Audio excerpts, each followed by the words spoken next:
What is good, everybody? Welcome into the Bluebloods, man. Here, Coach's Corner, FCS Football Central. Myself, my guy, Coach Fred. Man, we're throwing it way back, Coach. We used to do these pre-recorded episodes all last season. We've been doing live streams, but we brought the pre-recorded FCS National Championship preview. South Dakota State, 14-0, Coach, going up against Montana, 13-1. South Dakota State, Coach, as we're recording January 3rd, a 12.5-point favorite, which is the third highest point spread in the Frisco era.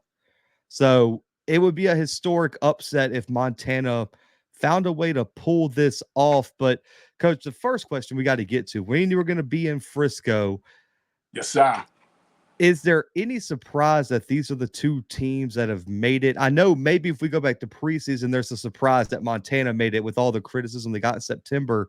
But as you went through the season and as we got to the playoffs, are you surprised that these are the two teams representing the FCS in Frisco? No, I think once we got to the meat of it, I think these two teams and possibly one other, I'd say, started to separate themselves. One separated themselves as a complete team. The other, I think, really separated themselves defensively, and their offense caught up. And I think you know which one is which when we talk about, how one team separated completely, the other defensively, and then offensively they came along. Yeah, I'm with you. I think, listen, let's be honest. Coming into the season, there was a lot of people, including myself, that said it's South Dakota State and everyone else. Now, Mm-hmm. we saw Montana State emerge early, especially with the close loss to South Dakota State. Idaho got hot mid-year. North Dakota State coming into the playoffs, a lot of people were talking up. Montana got hot. There were a few teams that you can make an argument for. I think, man, even Albany was getting a little bit of smoke now when they got That put was on you. South Dakota. Oh, it was. But when they got put on South Dakota State side of the bracket, I feel like everyone saw it getting to possibly the semis. No one saw Albany going to beat South Dakota State. It was kind of like if Albany's on the other side, maybe we can have a conversation. But Coach, me and you talked when the bracket was set. It was a long, slow walk to Brookings if you were on that side of the bracket. And I think you saw some good teams get beat over there. I mean, Coach, you're looking at a team that beat 9 ranked opponents this season. That's And big time. all of them by double digits, but what, one? And that was the Southern Illinois game where they still were in control. I never thought they were in jeopardy of losing that game. And there were some, the field goal I know people are going to talk about. But, Coach, I want to shift here. Keys to the game. Let's start with Montana. If you had to pick a singular thing that Montana has to do to pull off the upset, where are you looking this weekend? They've got to force turnovers. They've got to score touchdowns and not field goals, and they've got to not turn it over. So if I had to point to one single thing that I think they've got to do well, they've got to get off to a fast start defensively. I know everybody's like defensively. They've got to get off to a fast start defensively because they've got to slow down the other team to give themselves an opportunity to get their offense moving. And maybe the other team makes a mistake and puts the ball in Montana's best player's hand, your guy, that you've been screaming all playoff, stop kicking it to him. Maybe he touches it off a couple fluke kicks or something like that and gives them a fighting chance early. But defensively, they've got to get off to a fast start. They've got to keep this thing under control. I think we talked about it in previous shows. The first 8 minutes of this ball game is going to be so important to them that if it gets two score, whether it's 14 or 10, they're in trouble. They're in trouble. Yeah, I think I co-sign everything. The turnover battle, of course, is going to be a thing. But when I look at there's a stat. There's really two stats, but I think there's a goal for defense. Everyone always talks about how are you going to score on South Dakota State's defense, which is a fair point because they've only allowed 15 offensive touchdowns this year. But I think another thing people seem to overlook because of how dominant defensively they are, you're going to have to hold South Dakota State under 30. They're not going to give up 30 points. And now, is Montana the most elite offense South Dakota State's faced this year? I don't think so, which raises concerns for me that if this thing gets into the 30s, if you get South Dakota State at 31, 34, 35, 38 points, man, it seems to get out of hand. I don't see how, without a special teams touchdown, without some turnover help, Montana goes out and scores 30. The key is to Southern Illinois, Montana State. They didn't win those games, but they kept South Dakota State under 25, under Mm-hmm. 23. So you have to keep it manageable because you're not going to go score 30 on this defense without something miraculous happen. The other thing is red zone efficiency. You have to be efficient in the red zone offensively and not just field goals. When you get to the red zone, you have to score touchdowns. Field Got to be goals are going to touchdowns. get you beat. They're going to get you beat on Sunday. And when I'm looking, red zone efficiency, coach, South Dakota State ranks first defensively and offensively. They score on 96% of their red zone opportunities and hold opponents to 59% scoring in the red zone. That's elite. And when you look on the flip side, Montana's sitting there, coach, 48th in the country, 83% red zone efficiency offensively. That's not going to get it done on Sunday when these teams face off. You have to score in red zone opportunities. And I think our guy Timothy does a good job. He doesn't like the normal red zone efficiencies because field goals are not equivalent to touchdowns. What is And your you can't do that. touchdown rate? Yeah, field goals aren't going to win it. And with some of the special teams woes that we've seen at times kicking from the both Montana schools, I don't think you want to put it in your kicker's hands in the first place. No, and then I'll ask you this: who has the number one rated defense in FCS? South Dakota State. So if you want to give yourself an opportunity, you've got to make sure that you're scoring touchdowns when you have the opportunity to score touchdowns, because they'll give you all the field goals you want. And next thing you know, your boat race by 30. And, you say you scored 9 times, but I mean, you've kicked 9 field goals and still lose by 30. So again, to me, defensively, they've got to get off to a fast start, and they've got to try to jump this thing up to make this a game going into the fourth quarter. Because if they don't handle that first 8 minutes, it's not going to matter what happens in the third or the fourth, because it's going to be out of hand by then. I think another thing too, one thing that stuck out kind of looking through Montana's year, and I went back and watched some film on it, and the stat, it backs up the stat, because they're top 3 in third down conversion percentage defensively, holding opponents to less than 29% on third downs. Gotta get South Dakota State off the field. If you can keep them in those third and longs, third and mediums, you got to force them to go, because when they're in third and short, coach, they're automatic as an offense, because you got Isaiah Davis, you got Amar Johnson, Gronowski can do it with his legs and his arm. You got the Yankee twins, Zach Hines at tight end. There's too many weapons. Third and medium, third and long, you got to get them off the field, because when they give you that shot, you're going to have to limit their possession some way or another. Yeah, if you get them to that point, I'd say third and 4+, you've got to get off the field. You've got to get off the field. And, again, that goes back to the defense playing lights out. I wasn't really sold on the defense until they went up to my boys there in Idaho. And, they jumped out that first half and they looked for real. Now, the second half, they kind of took their foot off the pedal a little bit.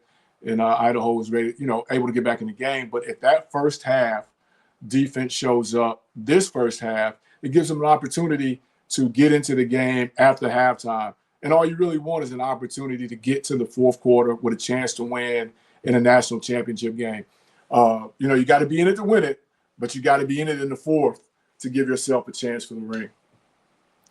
Yeah, I'll shift into this. Shout out to my guy Kevin Marshall at FCS Nation Radio, because I would have never thought of this question. I think it's an interesting one, Coach. For this could be for either team, either side of the ball. What is the best positional group and most important positional group on the field on Sunday afternoon? It's Montana's defensive line. To me, if they can't cut the run off, if they can't take away one facet of the game for the other team there, it's going to be a long night. And what I mean, cut off one, you stop the run, make them one dimensional. Okay, now you just got to hold up in the back end. You've got to, add some pass rush. If you can't stop the run, when you get them to passing situations, you got to be able to get to them. I think they are the most important group in Texas that day, that D line for Montana, because they could either make or break them. Yeah, I'm with you, and because I was kind of going the opposite, and I'm glad you said that because mine was the offensive line for South Dakota State, and because you know this, I'm always going to lean O line regardless, but 10 sacks allowed this year total for that offensive line, and now Montana's defensive line, they've run that 3-3-5. They have an elite edge rusher in Riley Wilson. They're very multiple kind of looks. They're super aggressive. I think it's a different attack than what you saw from Albany. But just in terms of pure overall talent, to watch how dominant they were against Albany, shut down that pass rush where no one in the country has blocked them all year. Even FBS teams struggled to hold that defensive line. Yeah. 0 sacks, 1 tackle for loss, maybe 0 in that game. They just dominated. They're super experienced. Everyone knows about McCormick and Greenfield, but I mean Gus Miller at center just won the Remington Award for the best center in the country today. In college football. That is serious. When a lot of people consider him, coach, the third best lineman in that unit, which is crazy to think about. They're elite. They're experienced. They've been here before, and I think that's the key. If Montana can't get pressure on Gronowski, can't force negative plays, if you let this offensive line get rolling, man, it's tough. And then you bring in Zach Hines, who's 6'7", 250, 260. That's a matchup. 6 offense. Yeah, that's a matchup nightmare on that. That's 6 offensive linemen that are going to be a problem. I'm very interested to see if Montana can create negative plays because there has not been many teams this year that have created negative plays. And also, too, Coach, we talk about this all the time. In a 3-3-5, you have to be super disciplined as well because the rushing lanes are very, very wide. If those guys are getting to the second level and getting their hands on linebackers, man, Isaiah Davis and Amar Johnson can cause a lot of problems because they are super disciplined in terms of their blocking assignments. I think they've got to junk that up, that 3-3-5. I think they've got to junk that up. I know that's their base, but they've got to line guys in gaps, move them out, things like that, the second-level guys. I think they've got to rethink that just because of what you just said. If they double and get that guy sealed and up to the linebacker clean, the next person in line is the safety who's about 7-8 yards deep. And you can't hold up doing that long. And the thing that's really impressive about SDS is that they don't have to get cute. And they are disciplined enough from the play call all the way down to the kids to where if they need to run it 7 times, they're going to run it 7 times. I think that's one of the things that makes them really impressive. As play callers, we tend to get a little antsy when we're not being what we call balanced or, as a – man, we just ran the ball 6 times in a row. Okay, it's time to throw the ball. No, they are perfectly fine with we just ran it 6 times.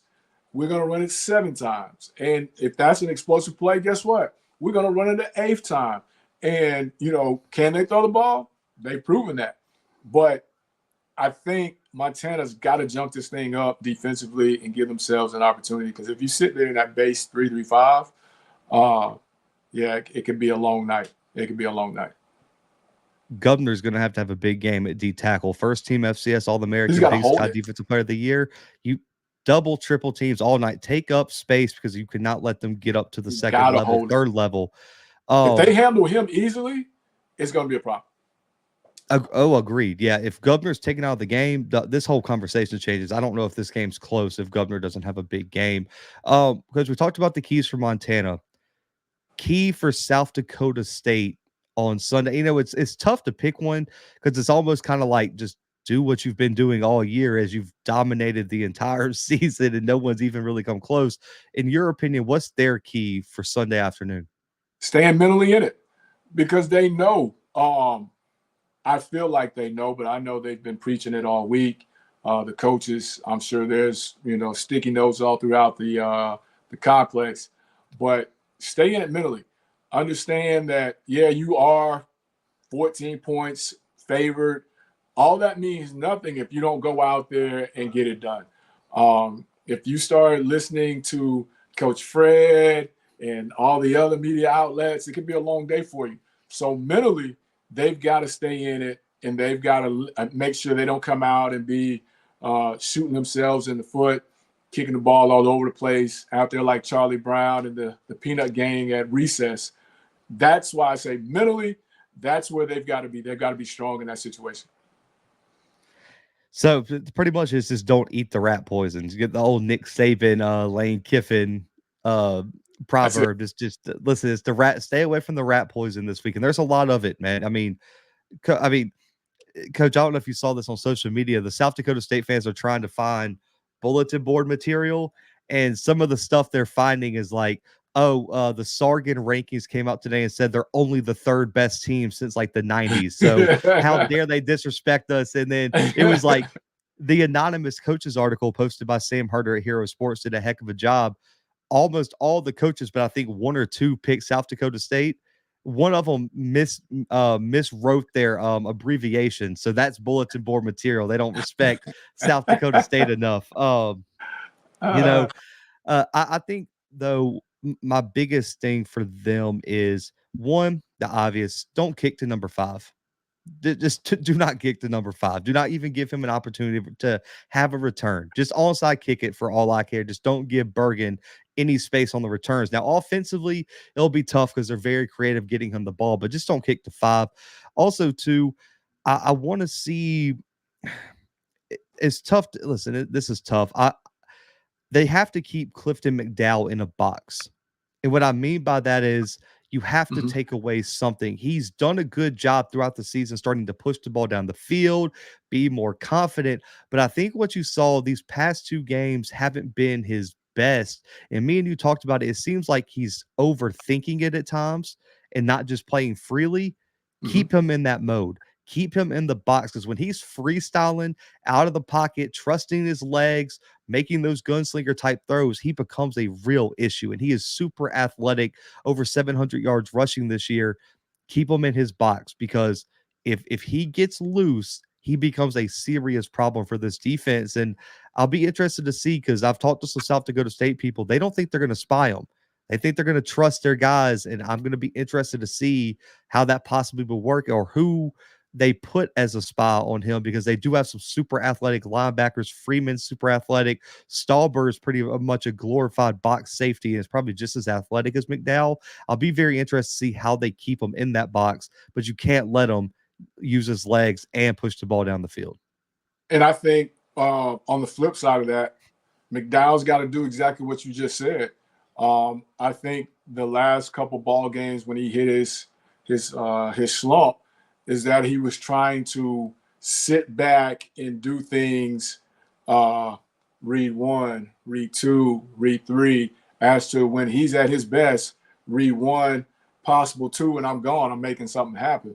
I think he's got to do that in order to give his team an opportunity. If he doesn't do that, and he sits back there and he wants to be Joe Namath and not use his legs and try and prove a point with his arm, I think it could be a long night for them offensively because you've got to get some of those plays that aren't accounted for. Some of that busted play magic. You've got to get some of that if you're Montana. If you don't get any of that, it's going to be hard pressed. It's going to be hard pressed. Yeah, and also too, Eli Gilman, of course, won the Jerry Rice Award, best freshman in the country. He's kind of been a little bit quiet in the playoffs, in the postseason. That could happen, being a freshman. They got a rotation. Um, I want to see him have a day. I think his lack of production, I want to call it, has kind of almost. I think that hurts McDowell to a point. It really does because it kind of all falls on him. Because if you remember, what was it, the Furman game? Yeah, they were I two-handed. mean, if it weren't for McDowell, they would have ran for like 20 yards. They got Yeah, shut down, and you cannot have that happen in this game. yeah. And that's the thing that, those two and the play caller, we've got to be very, very, very.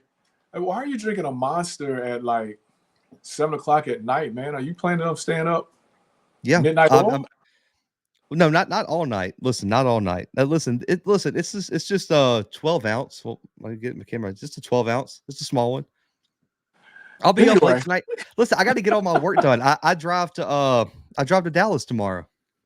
exactly. You should be getting ready to wind down. But Nah, anyway, man. Listen, man. Without everything we gotta get done, man. Listen, I don't think I've been to bed before midnight in probably 3 years. man. Yeah.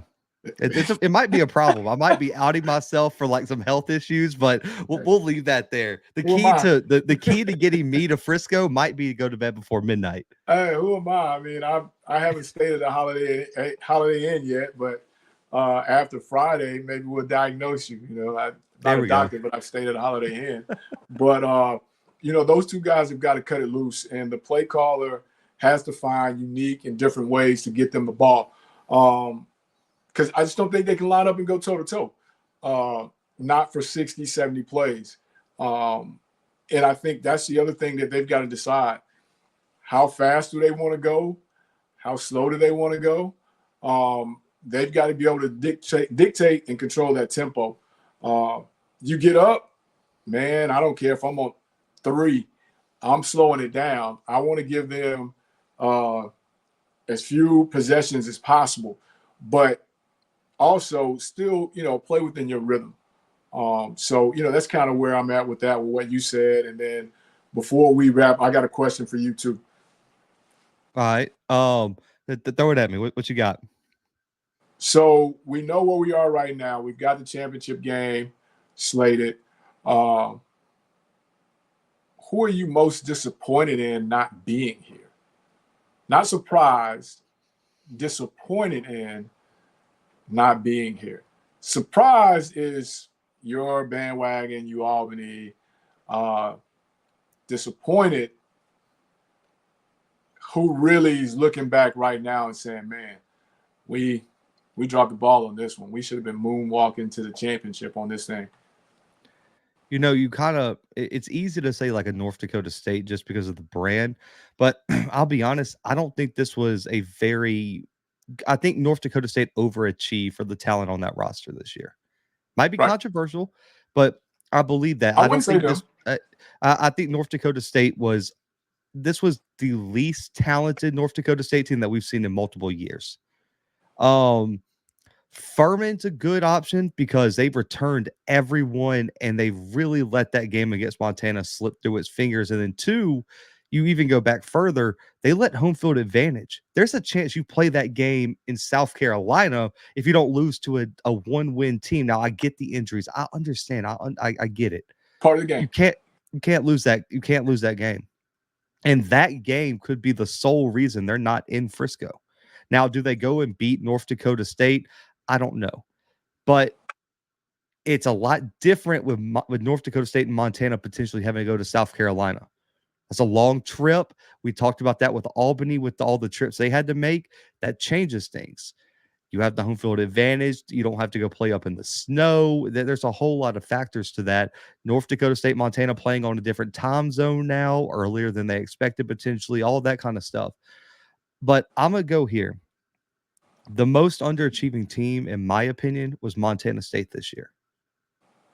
With all the talent that they had on that team. Coach, we see all the guys transferring. Guess where they're going? They're all going to Power 5 programs. They had arguably now South Dakota State probably gets number 1. They probably had 1B in terms of offensive line talent. Cross, The yeah. defensive line was there, Valdez and Grebe and all those guys.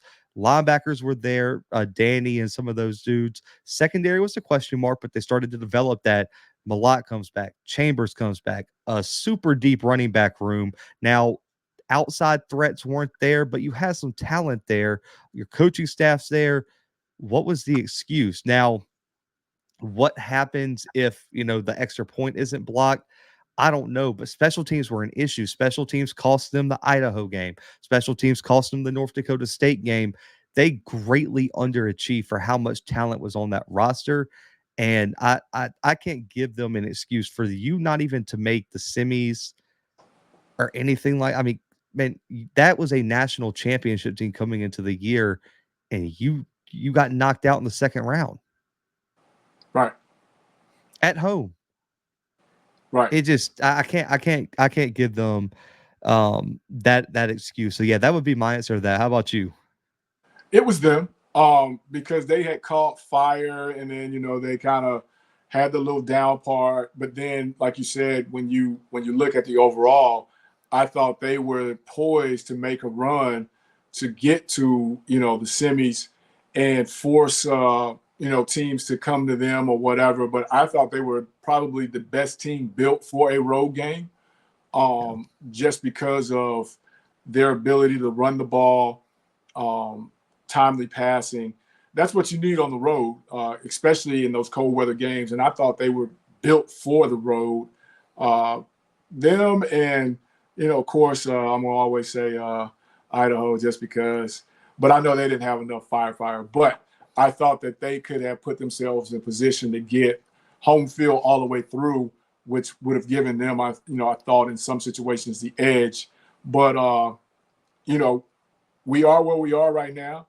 The Yep. two best, the last two standing, and 14, well, 13 and a half, might well say 14 points separates Mm. them right now before kickoff. So I'm excited to see, but I was just wondering your thoughts on, like, man, it's somebody sitting home right now saying, man, we should have been there. We dropped the ball. And I was just wondering who you thought, in that realistically, because we all saying it, but realistically, who that could have been. And I thought them. Yeah, definitely them. I will say before we get to the picks, the last thing I wanted to bring up, shout out for I think Sam Herder was the one that posted this the stat, and listen, it was a great stat. Coach, the 4 games in a row, Montana has shut down really good quarterbacks. Tommy Malott, 4 of 13, 67 yards, a pick. Delaware's quarterback O'Connor, less than 200 yards passing, a pick, 2 touchdowns. Huff, 16 of 47, coach. Now, Huff was balling on the ground and had led some big drives, but that wasn't his best game. Less than 200 yards passing. Cam Miller, 9 for 22, 157, a touchdown, 3 sacks. I can't stress the importance of if you let Gronowski get in his rhythm, get in his bag, this isn't a close game.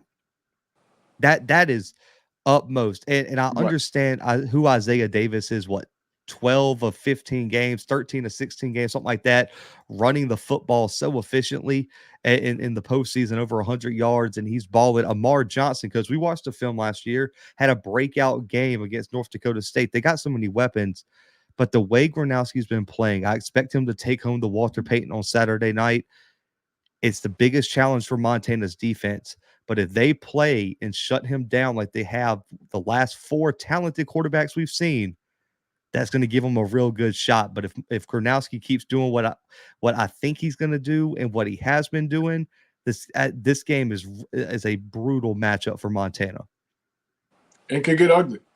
I think the tight end being back full strength, I think he poses a really, really big problem for them, which is why I said they've got to junk it up. They've got to give him some different looks that he hadn't seen on tape. They've got to create some advantages in the pass rush game. Whether it be bringing 3 off the side, they got to take some gambles. That's just what it is. So, are we into the picks part of it right now? Yeah, go ahead, man. Who you got taking So, home the championship on Sunday as afternoon? as bad as I want to say that it's going to be a competitive game. I think the spread holds, um, because I just don't think Montana they they need to do it defensively, but I mean they're going to do what they do, what got them there. I just don't think they can hold up front in the box for 60 minutes to keep these guys down.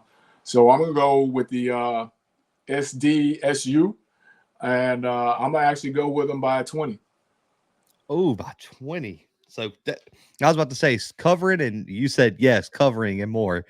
Um, you know, I've been going back and forth on this because Montana's a team that can scare you, and they've kind of played that no one believed in us card all year long. And it Yeah, just but at a feels like point that runs out. yeah, oh no, it does. It does. I give you that. It's just it's a it's a team that if South Dakota State doesn't play their best game, Could win. Yeah, is talented enough to win. yeah. I don't there's some games this year where even if South Dakota State didn't play their best game, they weren't going to they had enough talent to win that game regardless. This is not one of those. You're going to have to play your best game, but I'll be honest with you, coach. There's the more film I watch on this game, the more research I do on this game. Just looking back throughout the season, we've covered both these teams week after week. We've watched all the games, broke it all down. I just have a tough time even making an argument for how Montana pulls this off because Gronowski, I think, is the best quarterback in the FCS level. You have the best running back at the FCS level. I think you might have the best backup running back at the FCS level in Amar Johnson, who I think is going to be 1,000-yard guy when Davis leaves. The Yankee twins, a tight end with 7 touchdowns and is a matchup nightmare and can block. The best offensive line in the country, an underrated defensive line, probably the best linebacking core in the country, and a corner that hasn't allowed a touchdown, and the other one's got 4 picks, and you got the one of the best safeties in the country in Tucker Large. And your special teams is good. Unless Junior Bergen has a Devin Hester type of game and they kick it to him on the opening kickoff for some reason and he gets to return one and give him a shot, coach, I think this is a blowout too. I got South Dakota State winning this game 38-14. You talked about my 20. Yeah,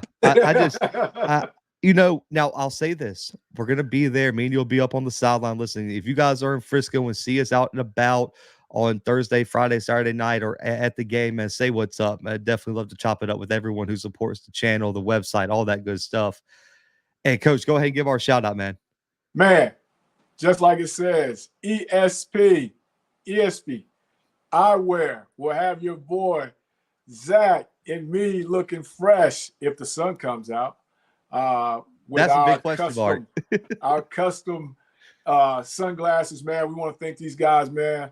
Make sure you go follow them up. I don't know if you can see it. Yep. Facebook, IG, all that. They got us. They're gonna have us looking fresh, man. So again, by 20, and if it's not, we'll be there to witness.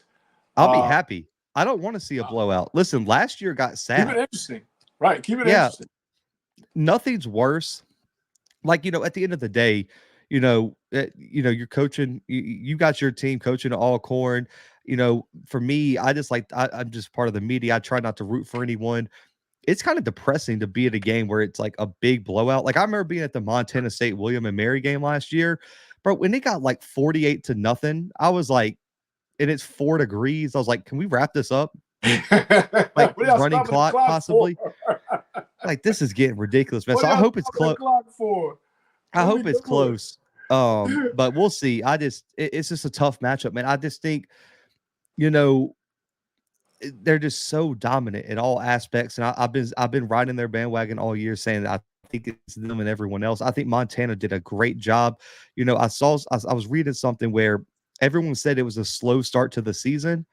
And the way it was worded by this one guy, I got to find him and give him credit, maybe in the bio or whatever. But he said that it wasn't a slow start.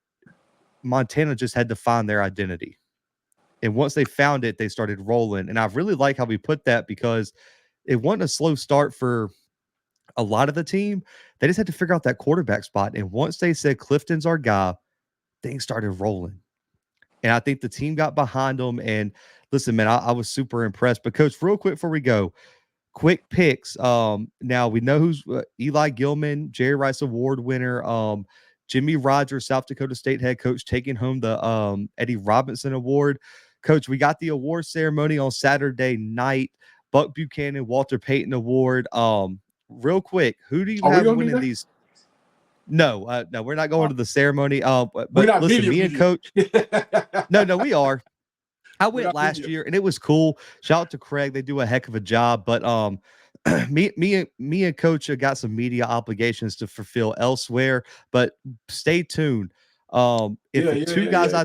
the two guys who I think are gonna win, we're gonna have some exclusive interviews. So just stay tuned for that. We might not be at the dinner, but that don't mean we ain't there.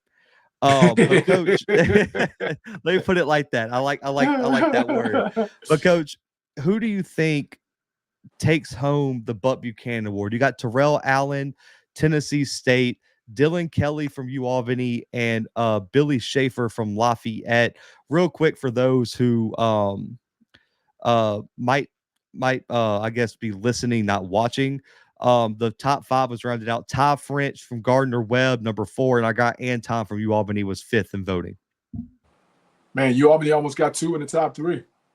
Yeah, it was impressive. And real quick, before you make your pick, Coach, just so you have all the data, Terrell Allen, his I guess his resume, let's call it resume, led the FCS in sacks, 14 and a half sacks this year. Good I remember Lord. because you kept talking about that during the year, and that's, I mean, Yeah. to me, I mean, 28 tackles for loss, Coach, this year, too. 65 total tackles, 5 forced fumbles, 10 QB hurries. Now, Kelly led the FCS in tackling, averaged 12.1 tackles per game during the regular season. That went up in the postseason, by the way. Over 150 tackles this year, was at 145 when we voted for this, Coach. We vote right before the last week of the season. 3 sacks, 8 tackles for loss. Also, interesting fact, he is the nephew of Jim Kelly, NFL Hall of Famer. how many nephews does he freaking have? Too many. We'll leave it at that. Schaefer, Lafayette coach. This was impressive. 75 tackles from the linebacker spot, 20 and a half for loss, and 10 sacks. Yeah, he's balling this year for Lafayette. Who do you got taking home the Buck Buchanan, though? I got to go with Eddie George's kid, man. When you go back and you read those numbers, man, when you're talking about playing at or behind the line of scrimmage consistently, he did that in a tough league. It wasn't like he was playing in, chopped liver. I mean, he was playing in a tough league. I hope he's there. I hope he's there to receive the award. But yeah, I got to go with him, man. That's because he did it all year long. He was consistent. Not that the other guys weren't. I mean, you got to be consistent to have those numbers. But I mean, that guy there, I think, was just something that jumped off week after week after week. I like him. I agree. That's who I voted for. In case you guys don't know, I do vote for all the awards and everything. I voted Terrell Allen number 1. I don't think that was a surprise to anyone who's listened to our show all year. I think I was going to vote for him since about week 10 or 11. Probably before that. I sadly don't have my full ballot in here with me, but I do know Terrell Allen was my vote for that. Also, just for other awards, I did not vote Jimmy Rogers for Coach of the Year. I gave it to my guy Gattuso over at UAlbany. I thought the improvement that he showed, that was a 3-win team. They were picked to finish, what, 6th? 9th in the CAA. Yeah. So I voted for Gattuso for Coach of the Year. Rogers was my number 3. And Bobby, head coach at Montana, was my number 2 on my ballot there. I do know that. Eli Gilman was my vote for Jerry Rice Award. No surprises there. I think that was almost a consensus. But, Coach, last one so we can get out of here. Walter Payton Award, Offensive Player of the Year. The finalists, Max Brosmer, New Hampshire quarterback, now at Minnesota, already enrolled and signed there. Mark Gronowski, South Dakota State quarterback. I saw the twitch there when I said that. I hate that too, that he's not even at New Hampshire for this award ceremony. And then Jaden Sheridan, Monmouth running back. Matthew Saluka, Holy Cross quarterback, was 4th. And Davius Richard, quarterback, North Carolina Central, was 5th in voting.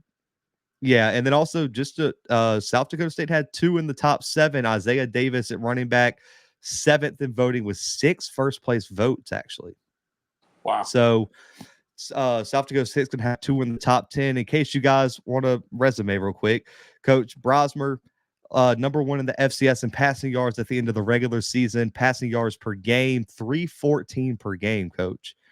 Number two in passing touchdowns, 29 behind our guy Poffenbarger at U Albany, and he completed 64% of his passes this year with only 5 interceptions this year. We know Gronowski's resume. I mean, we just talked about him. And then coach Jaden Sheridan, back-to-back finalist for the award, and he's only a junior.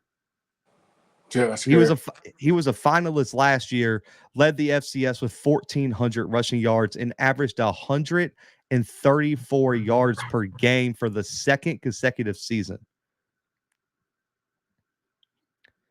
That's scary. Yeah. Underclassmen, that's scary. And coach, he had 10 touchdown runs of over 60 yards this year. Yeah, that's scary, and that kid comes back. That's ignorant. That's an ignorant stat. But that coach, kid comes back. Who do you think takes home the award on Saturday night? I think it's got to be the quarterback that's playing for it all. I think he's been the one guy. I know we've kind of went back and forth about what this award actually means and all that, but I think he's one of those guys that if you take off of their team, they're not the same team. So I think he is the guy that takes that. Plus, he's here. It just makes sense. That's who I voted for. It was Mark Gronowski. I don't think that was a surprise either. I even said earlier in the show I thought he was taking home the award. Jaden Sheridan was on my ballot. I also had Jalen Coker, wide receiver from Holy Cross, on my ballot as well. 15 receiving touchdowns this year, coach. Yeah, he did work. He was balling. Flies on him. Yes. Every week. And also, listen, 5th on my ballot. Maybe I'm biased. I don't care. Listen, I don't care what the stats say. One of the top 5 players in the country was Ty James from Mercer. As he should have been. Like, the fact that he finished so low. And we know there was games that he got less than 5 targets. He's so good. I listen, we're gonna get him on the show. Listen, that's my dude. He rocks with the show. We're gonna get him back on for the all season. But guys, me and coach, we plan for 30 minutes. We're sitting here at 42. You can never trust us when you give you a time on this episode. But guys, make sure to follow us on social media, subscribe to the channel, hit the like button, check out si.com/college/FCS for all the content throughout the national championship. Timothy Rosario, our contributor, is going to be running all social media, the website during the game. Me and coach will be down on the sideline. Say what's up if you see us. Taking pictures, videos, all that good stuff, man. But if you see us in Frisco, say what's up. But for Coach Fred, for myself, for the Blue Bloods, man, we are out for right now.